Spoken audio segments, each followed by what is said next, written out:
What are your memories of the matches that you had with the Dynamic Dudes at the time? Dynamic Dudes, is that Johnny Ace? Yeah, and Shane. Shane? Yep. Well, you already know how I feel about Johnny Ace. I think Shane was a good worker. Yeah. He had a lot of potential, and they could have done a lot with him. I think they were stretching on the Dynamic Dudes, the skateboards and shit. I mean, that just didn't fly. Yeah. I mean, how's a dude riding a skateboard going to come in and beat up a 300-pound big nasty? It ain't happening in the street. And, you know, that's the thing about I was taught in wrestling was to make things look logical. Nowadays, you got to shoot a guy, stab him, choke him to death, run over him with a truck, and then you get a 1, 2, 3. I mean, you know, it's got to look logical. Like a guy under 5'10", there's 5'7", 5'8", beating a giant up or something. You know, that's not logical. Yeah.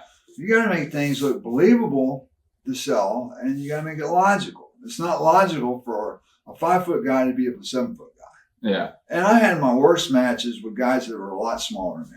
I mean, I didn't know how to do it. Yeah. But, you know, when I get in there with a great worker like Dynamite Kid, that was different. I could sell for him. Yeah. You know, because he was over, especially in Japan. Yeah. And he did a lot of really fantastic dive off the top rope with a headbutt. I mean, nobody did better than Dynamite Kid. Yeah.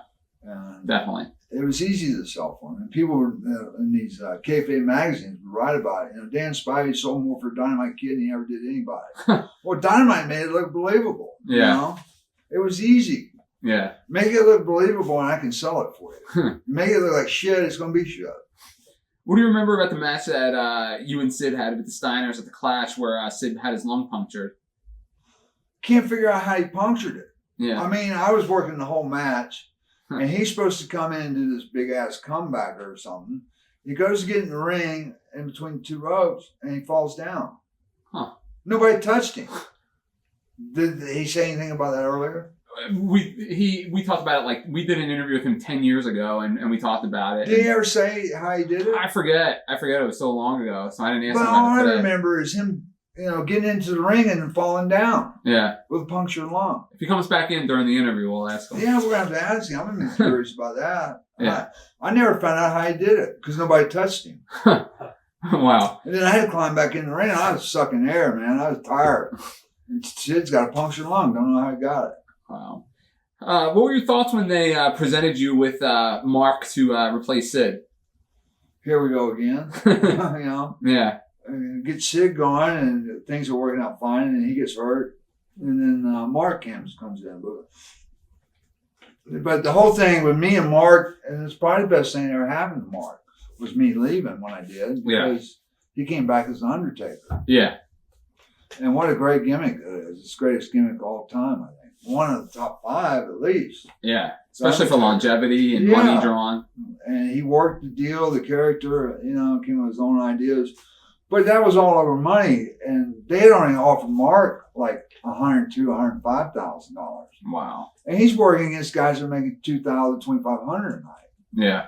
And I told him, I said, I laughed after we did that show, Corpus Christi. That was the last time I worked for him. Wow. And I told Mark, I said, you know, it's all about the money. I'm going back to Japan. You'd probably be better off. So they had put the Undertaker, you know, working against Junkyard Dog and stuff, doing jobs for Dog. Yeah. That ain't right, man. That wasn't right. And they had this great talent, the Undertaker. And well, I think he was doing Mean Mark at the time. Yeah, Mean Mark after I left. Yeah. And they had a great talent there, and they let it slip away. Look at what happened when Vince got hold. Yeah. Steve Austin, same thing. Oh yeah. And his last name, Steve Williams. Yes. Yeah. Yep, that's Steve Austin, Steve Williams. Yeah. Same deal. Yep, same guy. What would they have done? Did they tell you what they were going to do if you never left and Sid was going to come back from his punctured lung? Were they just going to kick Mark out? They didn't know. They didn't know. And Sid, you know, was pushing. I think Sid wanted to be in the singles anyway. Watch thousands of exclusive shoot interviews right now on TitleMatchNetwork.com.